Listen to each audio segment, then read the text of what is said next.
Hello guys, நம்ம கார்த்திக் கதையில March 31 என்ன நடக்க போகுது அப்படிங்கறத பத்தி தாங்க இந்த வீடியோல இப்ப நம்ம பார்க்க போறோம்.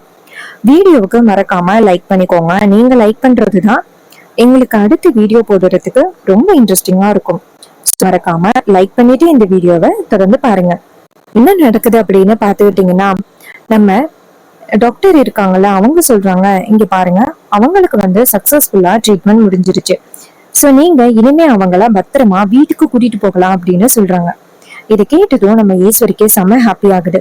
அப்போ ஈஸ்வரி நேரா வீட்டுல உள்ளவங்களை பார்த்து, இங்க பாருங்க, ரேவதிய டிஸ்சார்ஜ் பண்ணி வீட்டுக்கு கூட்டிட்டு வரலாம் அப்படின்னு டாக்டர் சொல்லிட்டாங்க. இனிமே ரேவதிக்கு எந்தவித பிரச்சனையும் இல்லை அப்படின்னு சொல்லிட்டாங்க. இதை கேட்டதும் ராஜா ரொம்ப சந்தோஷப்படுறாரு. அப்பாடா, என் பொண்ணுக்கு எந்த பிரச்சனையும் இல்லை அப்படின்னு. அப்போ ஹீரோ அந்த இடத்துக்கு வராரு. அப்ப நம்ம ஹீரோ வந்ததும் ராஜா நேரா ஹீரோவை பார்த்து, மாப்பிள்ள, நீங்க பல தடவை ரேவதிய பாத்தீங்க, ஆனா ரேவதி உங்ககிட்ட ஒரு வார்த்தை கூட பேசவே இல்லை. எனக்கு ரொம்ப பயமா இருக்கு மாப்பிள்ள. அப்ப ஹீரோ சொல்றாரு, மாமா, கண்டிப்பா ரேவதி என்ன மறக்கிறதுக்கு வாய்ப்பே இல்லை. சோ நீங்க எனக்காக கவலைப்பட வேணாம். கண்டிப்பா ரேவதி என்னை ஞாபகத்துக்கு கொண்டுட்டு வருவா. ஏன்னா அவ அந்த அளவுக்கு என்ன காதலிக்கிறா அப்படின்னு எனக்கு நல்லாவே தெரியும். சோ எனக்காக நீங்க கவலைப்படாதீங்க மாமா. அப்ப ராஜா சொல்றாரு, மாப்பிள்ள, இன்னும் எவ்வளவு கஷ்டத்தை நீங்க அனுபவிக்க போறீங்க அப்படின்னு தெரியல. ஏன்னா முதல் கல்யாணம் நடந்துச்சு உங்களுக்கு, அதுவும் உங்களுக்கு சரிப்பட்டு வரல. இப்போ ரெண்டாவது கல்யாணமும் இதே மாதிரி ஆகிருச்சு. உங்களை நினைச்சு பார்த்தா எனக்கே ரொம்ப கஷ்டமா இருக்கு மாப்பிள்ள. அப்ப ஹீரோ சொல்றாரு, மாமா, என்னை பத்தி நீங்க கவலைப்படாதீங்க மாமா. நடக்கிறது எல்லாமே நல்லதாவே நடக்கும். ரேவதி கண்டிப்பா அவ்வளவு சுலபத்துல என்னை மறக்க மாட்டா. இதை கேட்டதும் ரொம்ப சந்தோஷப்படுறாங்க நம்ம ராஜா. மாப்பிள்ள, நீங்க இந்த அளவுக்கு கான்பிடென்டா இருக்கிறது எனக்கு ரொம்ப சந்தோஷமா இருக்கு மாப்பிள்ள. என் பொண்ணை கண்டிப்பா நீங்க எந்த விதத்திலயும் விட்டு கொடுக்க மாட்டீங்க. ஈஸ்வரி கண்டிப்பா என் பொண்ணோட இந்த ஞாபக மறதியை பயன்படுத்தி வேற ஏதாவது முயற்சி பண்றதுக்கு நிறைய வாய்ப்புகள் இருக்கு. அது எல்லாத்துல இருந்தும் நீங்க தான் என் பொண்ணை காப்பாத்தி நல்லபடியா பாத்துக்கணும். அப்ப ஹீரோ சொல்றாரு, மாமா, ரேவதியை காலம் முன்னிட்டும் நான் விட்டு கொடுக்கவே மாட்டேன். அதுல எந்தவித மாற்றமும் இல்ல. அப்போ ராஜா சொல்றாரு, மாப்பிள்ள, இந்த அளவுக்கு நீங்க தைரியமா இருக்கிறது எனக்கு ரொம்ப சந்தோஷமா இருக்கு. அப்ப மயில சொல்றாரு, மாமா, உங்களுக்கு தெரியாதா சகல எந்த அளவுக்கு ரேவதியை காதலிக்கிறாரு அப்படின்னு. எத்தனை பேர் வந்தாலும் சரி, ரேவதிய மாப்பிள்ள கண்டிப்பா விட்டு கொடுக்க மாட்டாரு. அத்தை என்ன முயற்சி பண்ணாலும் சரி, ரேவதியோட இந்த ஞாபக மறதியை பயன்படுத்தி கண்டிப்பா சகல எல்லா தடைகளையும் தாண்டி வருவாரு அப்படின்னு. அதுக்கப்புறமா நேரா ரேவதியை டிஸ்சார்ஜ் பண்ணி வீட்டுக்கு கூட்டிட்டு போறதுக்காக கார்ல ஏத்துறாங்க. அப்புறம் நேரா வீட்டுக்கு வீட்டு வாசல்ல நிக்க வச்சு ஆரத்தி எடுக்கிறாங்க. ஆரத்தி எடுத்து நேரா வீட்டுக்குள்ள கூட்டிட்டு வராங்க. வீட்டுக்குள்ள கூட்டிட்டு வந்ததும் நம்ம ஹீரோயின் நேரா ஹீரோவை பாக்குறாங்க. பாத்துட்டு, அம்மா, ரொம்ப நேரமா உங்ககிட்ட கேட்கணும் அப்படின்னு நினைச்சுக்கிட்டு இருந்தேன். நம்ம வீட்டுல ரொம்ப நேரமா இருக்காரு இவரு யாரு அப்படின்னு. இதை கேட்டதும் ஈஸ்வரி சொல்றாங்க, உனக்கு இவனை ஞாபகம் இல்லையா அப்படின்னு. அதுக்கு ஹீரோயின் சொல்றாங்க, ஆமாமா, எனக்கு யாருன்னே தெரியலமா, இது வரைக்கும் நான் இவரை பார்த்ததே இல்லை அப்படின்னு. இது கேட்டதும் ராஜா சொல்ல வராரு, அம்மாடி, உனக்கு இவரு தெரியலையா, இவருதாமா அப்படின்னு சொல்ல வர. அப்போ வில்லி டக்குன்னு நிப்பாட்டி, இங்க பாரு ரேவதி, இவன் நம்ம வீட்டோட டிரைவர், உனக்கு தெரியாது, இது புதுசா அப்பாயிண்ட் பண்ணிருக்க ஆளு. இதை கேட்டதும் ரேவதி சொல்றாங்க, அப்படியா, சரி சித்தி அப்படின்னு. ராஜா நேரா வில்லிய பார்த்து, ஏன் இப்படி சொன்ன அப்படின்னு சொல்ல. அப்ப வில்லி சொல்றாங்க, ஏன் உங்களுக்கு தெரியாதா, டாக்டர் என்ன சொல்லியிருக்காங்க, ரேவதிக்கு அதிகப்படியான அழுத்தம் கொடுக்க கூடாது அப்படின்னு டாக்டர் சொல்லியிருக்காங்க. இங்க தேவையில்லாம ரேவதிக்கு இந்த மாதிரி ஏதாவது சொன்னீங்க அப்படின்னா, இப்பதான் ஹாஸ்பிட்டல்ல இருந்து வந்திருக்கா, அவளுக்கு மறுபடியும் ஏதாவது பிரச்சனை ஆகுறதுக்கா. இங்க பாருங்க, கரெக்டா தான் நாங்க பண்ணிக்கிட்டு இருக்கோம், அக்கா சொல்லுக்கா அப்படின்னு. அப்ப ஈஸ்வரி சொல்றாங்க, ஆமா, எல்லாரும் நல்லா ஞாபகத்துல வச்சுக்கோங்க, ரேவதிக்கு பழைய நினைவுகளை கொண்டுட்டு வரேன் அப்படின்னு சொல்லிட்டு, ரேவதிய தயவு செஞ்சு எந்த ஆபத்திலையும் சிக்க வச்சிடாதீங்க. ரேவதிக்கு தானா நினைவுகள் வரதா இருந்தா வரட்டும், தேவையில்லாம அவளை இந்த மாதிரி தொந்தரவு பண்ணாதீங்க அப்படின்னு. இதை கேட்டதும் எல்லாரும் அமைதியா இருக்காங்க. அப்புறமா ரேவதி சொல்றாங்க, சரிம்மா, நான் ரூமுக்கு போறேன் அப்படின்னு சொல்ல நேரா அவங்க ரூமுக்கு போறாங்க. அப்போ வில்லி என்ன பண்றாங்கன்னா, இது நமக்கு கிடைச்ச சரியான வாய்ப்பு, ரேவதி கிட்ட அந்த டிரைவர் பையலை பத்தி தப்ப சொல்லி அவளை கண்டிப்பா இவங்க கிட்ட இருந்து பிரிச்சிடணும் அப்படின்னு வில்லி நினைக்கிறாங்க. வில்லி என்ன பண்றாங்கன்னா, நைஸா நேரா ரேவதியோட ரூமுக்கு போறாங்க. அங்க போயிட்டு நேரா ரேவதிய பாக்குறாங்க. அப்போ ரேவதி சொல்றாங்க, வாங்க சித்தி, என்கிட்ட ஏதாவது சொல்லணுமா அப்படின்னு. அப்ப வில்லி சொல்றாங்க, ரேவதி, உங்ககிட்ட ரொம்ப பெரிய ஒரு ரகசியத்தை சொல்ல போறேன். ரேவதி சொல்றாங்க, சித்தி என்ன சித்தி என்கிட்ட சொல்லணும் சொல்லணும் சித்தி அப்படின்னு. அப்ப வில்லி சொல்றாங்க, இங்க பாரு, இந்த வீட்டுல உள்ள எல்லாருமே உங்ககிட்ட ரொம்ப பெரிய ஒரு விஷயத்த மறைக்கிறாங்க. இதை கேட்டதும் ஹீரோயின் சொல்றாங்க, சொல்லுங்க சித்தி, என்ன சித்தி ரகசியத்தை மறைக்கிறாங்க அப்படின்னு. அதுக்கு வில்லி சொல்றாங்க, இங்க பாரு, இந்த வீட்டுல டிரைவர் பையன் ஒருத்தன் இருக்கான்னு, அவன் யாரு தெரியுமா உனக்கு அப்படின்னு. இதை கேட்டதும் ஹீரோயின் சொல்றாங்க, சொல்லுங்க சித்தி, யார் அவன்? நானும் அவனை பார்த்ததே கிடையாது சித்தி. இதை கேட்டதும் வில்லி சொல்றாங்க, இங்க பாரு, அவன்தான் உங்க பாட்டி இருக்கால, என் அம்மா, அவங்கள அந்த பரமேஸ்வரி திருட்டு பட்டம் கட்டி காலி பண்ணாலே அவளோட பேரன் அப்படின்னு. இதை கேட்டதும் நம்ம ஹீரோயினுக்கு ரொம்ப அதிர்ச்சியா இருக்கு. என்ன சித்தி சொல்றீங்க? அவன் எதுக்கு இந்த வீட்டுக்குள்ள வந்தான்? அம்மா எப்படி அவனை இந்த வீட்டுக்குள்ள விட்டாங்க? அதுக்கு வில்லி சொல்றாங்க, இங்க பாரு, அதெல்லாம் வீட்டுக்குள்ள ஏமாத்தி வந்துட்டான். நம்ம எல்லாரையுமே ஏமாத்தி நம்ம குடும்பத்துக்கு நிறைய பிரச்சனைகளை கொடுத்துக்கிட்டு இருக்கான். உனக்கு இந்த நிலைமை ஆனதுக்கு கூட அவன்தான் காரணம் தெரியுமா? இந்த வீட்டுல உள்ள எல்லாருமே அவனை மலை போல நம்பி இருக்காங்க. ஆனா யாருமே நம்பாதீங்க அப்படின்னு நான் பல தடவை சொல்லிட்டேன். ஆனா யாருமே கேக்குறதே இல்ல. அவனை ரொம்ப நம்புறாங்கடி அப்படின்னு சொல்றாங்க. இதையெல்லாம் கேட்டதும் நம்ம ஹீரோயினுக்கு செம்ம டென்ஷன் ஆகுறது. என்ன சித்தி சொல்றீங்க? நம்ம குடும்பத்துக்கு துரோகம் பண்ணவன் எப்படி நம்ம வீட்டுல வந்து இருக்கலாம் அப்படின்னு கேக்குறாங்க. அதுக்கு வில்லி சொல்றாங்க, இந்த பாருடி, இத பத்தி தான் நான் அக்காக்காரி கிட்ட சொன்னேன்.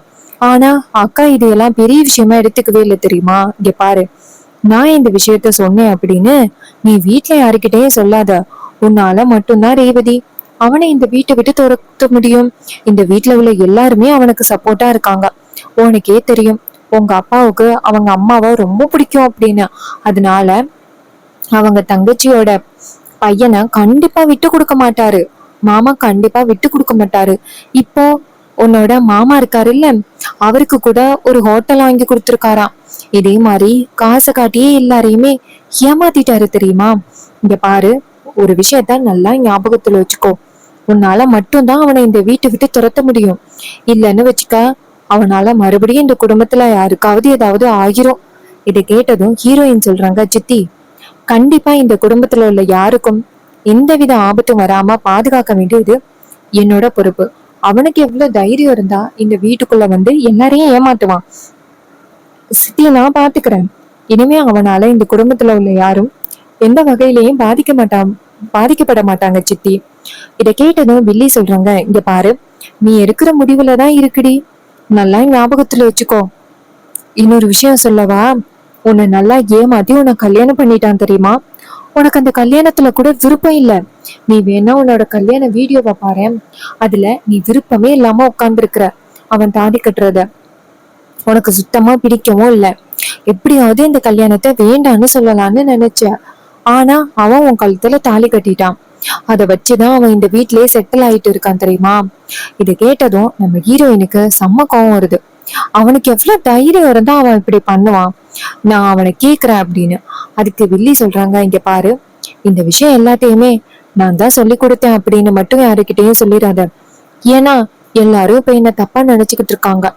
நான் தான் இந்த குடும்பத்துல நடக்கிற பாதி பிரச்சனைக்கு காரணம் அப்படின்னு நினைச்சிட்டு இருக்காங்க. அதனால நீ தான் இப்படியாவது தனியாளா நின்னு அந்த டிரைவர் பையல வீட்டை விட்டு துரத்தணும். இதை கேட்டதும் ஹீரோயின் சொல்றாங்க, சித்தி, அவன் இந்த வீட்டுக்குள்ள வந்து நம்ம எல்லாருக்குமே வந்து நிறைய கஷ்டத்தை கொடுத்துருக்கான். அப்படி கஷ்டத்தை கொடுத்த அவனை இதுக்கு மேலேயே நான் சும்மா இந்த வீட்டுக்குள்ள விடுவேன் அப்படின்னு நினைக்கிறானா? நான் கண்டிப்பா அவனை விடமாட்டேன் சித்தி. நான் அவனுக்கு சீக்கிரம் ஒரு முடிவு கட்டுறேன் அப்படின்னு. இதை கேட்டதும் வில்லி சொல்றாங்க, இப்பதான் நீ சரியான முடிவு எடுத்திருக்க. எங்க நீ என் பேச்சு கேட்க மாட்டியோ அப்படின்னு நினைச்சேன். நான் தூக்கி வளர்த்த பொண்ணுல நீ, கண்டிப்பா நீ என் பேச்ச கேட்ப.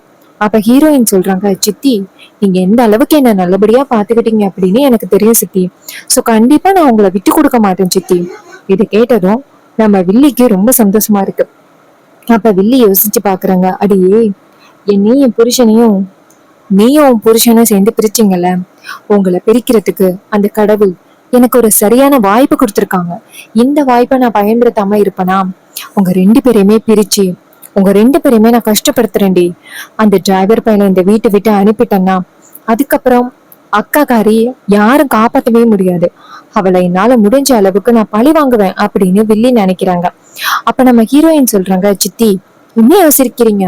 அப்ப வில்லி சொல்றாங்க, இல்ல இப்போ நீ ஏதாவது கோவப்பட்டு பேசினா நான் தான் உன்கிட்ட எல்லாத்தையும் சொல்லி கொடுத்து பிரச்சனையை உண்டாக்குறேன் அப்படின்ட்டு வீட்டுல உள்ள எல்லாருமே நினைப்பாங்க. அதை பத்தி தாண்டி யோசிச்சு பார்த்தேன்.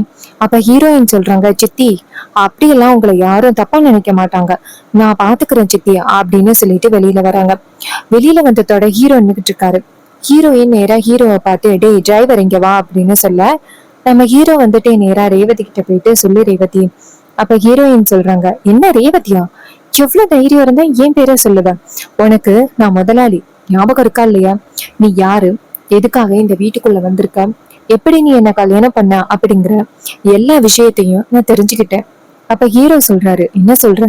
அப்ப ஹீரோயின் சொல்றாங்க, ஆமா, நீ எப்படி இந்த வீட்டுக்குள்ள என்னையும் என் குடும்பத்தையும் ஏமாத்தி எப்படி வீட்டுக்குள்ள வந்த, இந்த வீட்டுல உள்ள எல்லாரையும் நீ ஆதரிக்கிறதா சொல்லிட்டு எல்லாருக்கும் என்னென்ன துரோகத்தை பண்ணிக்கிட்டு இருக்க அப்படிங்கிற எல்லாமே தெரியும். இதை கேட்டதும் ஹீரோ சொல்றாரு, ரேவதி நீ ஏதோ தப்பா புரிஞ்சுக்கிட்டு பேசிக்கிட்டு இருக்க, நீ நினைக்கிற மாதிரி எல்லாம் இங்க எதுவுமே நடக்கவே இல்லை, எல்லாரும் என் மேல ரொம்ப பாசத்தோட இருக்காங்க. அதுக்கு வில்லி சிரிக்கிறாங்க, எனது பாசத்தோட இருக்காங்களா, எல்லாரும் எந்த அளவுக்கு இதெல்லாம் பண்ணிக்கிட்டு இருக்காங்க அப்படிங்கிறது எனக்கு தெரியும்.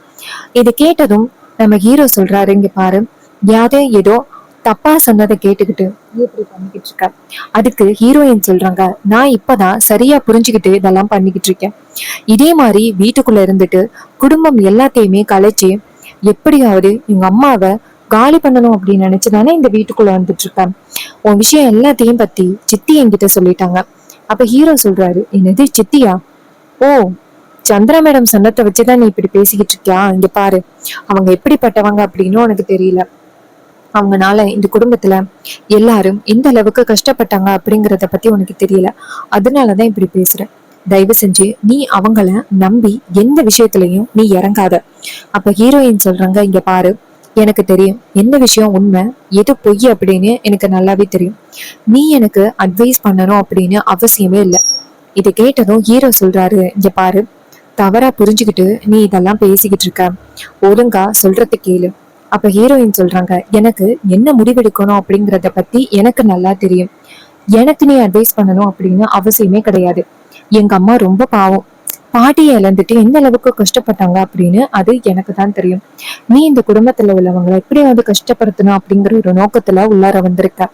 கண்டிப்பா நான் உன்னை இந்த வீட்டை விட்டு துரத்துவேன் அப்படின்னு சொல்ல, இதை கேட்டதும் நம்ம ஹீரோ நினைக்கிறாரு, கண்டிப்பா இது எல்லாமே அந்த சந்திராவோட வேலையா தான் இருக்கும் அப்படின்னு நம்ம ஹீரோ முடிவு பண்றாரு.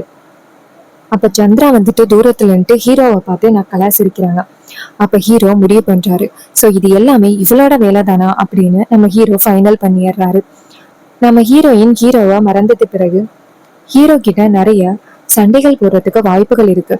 இதுதான் அப்கமிங் எபிசோடுல ரொம்ப ரொம்ப இன்ட்ரெஸ்டிங்கா நடக்க போகுது. சோ நம்ம ஹீரோ எப்படி நம்ம ரேவதிக்கு பழைய நினைவுகளை கொண்டுட்டு எப்படி அவ கூட ஹாப்பியா வாழ போறாரு அப்படிங்கிறது தான் அப்கமிங் எபிசோடுல நடக்க போற ட்விஸ்ட் அண்ட் டர்ன்ஸ். இது எல்லாமே ரொம்ப ரொம்ப இன்ட்ரெஸ்டிங்கா நடக்க போகுது. ஸோ இதே மாதிரி இன்னுமே அப்டேட்ஸ் வேணும் அப்படின்னு நினைச்சீங்கன்னா மறக்காம நம்ம சேனலை சப்ஸ்கிரைப் பண்ணிட்டு பக்கத்துல உள்ள பெல் ஐகானையும் கிளிக் பண்ணி ஆல்னு செட் பண்ணிக்கோங்க.